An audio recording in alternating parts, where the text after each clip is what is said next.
శ్రీ వెంకటేశ్వర వైద్య విజ్ఞాన సంస్థ కాలేజ్ ఆఫ్ ఫిజియోథెరపీ ఆధ్వర్యంలో క్యాంపస్ సెలక్షన్ కార్యక్రమాన్ని 18/9/2025 తేదీ గురువారం ఉదయం 10 గంటలకు శ్రీ పద్మావతి ఆడిటోరియం నందు నిర్వహించినట్లు SVIMS medical superintendent doctor Ram తెలియజేశారు.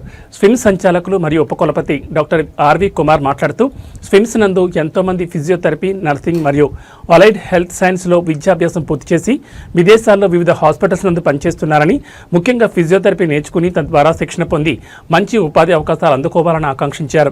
College of physiotherapy principal doctor Madhavi మాట్లాడుతూ Maximus physiotherapy and rehabilitation centre Bengaluru వారు స్విమ్స్ కాలేజ్ ఆఫ్ ఫిజియోథెరపీ విద్యార్థులను ఎంపిక చేయడం చాలా సంతోషదాయకమని, ఎంపికైన వారు వారి వృత్తి పట్ల అంకితభావంతో పనిచేయాలని కోరారు.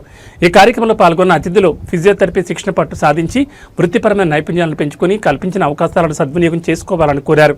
ఈ సందర్భంగా ఫిజియోథెరపీ విద్యార్థులు ఆరోగ్యకరమైన వృద్ధాప్యం, కాలక్రమానుసార వయసు జీవ సంబంధమైన వయసుతో సంబంధం లేదనే అంశంపై షార్ట్ ఫిల్మ్ చేయడం జరిగింది. ఈ కార్యక్రమంలో ఫిజియోథెరపీ విద్యార్థులు, అధ్యాపకులు, సిబ్బంది తదితరులు పాల్గొన్నారు.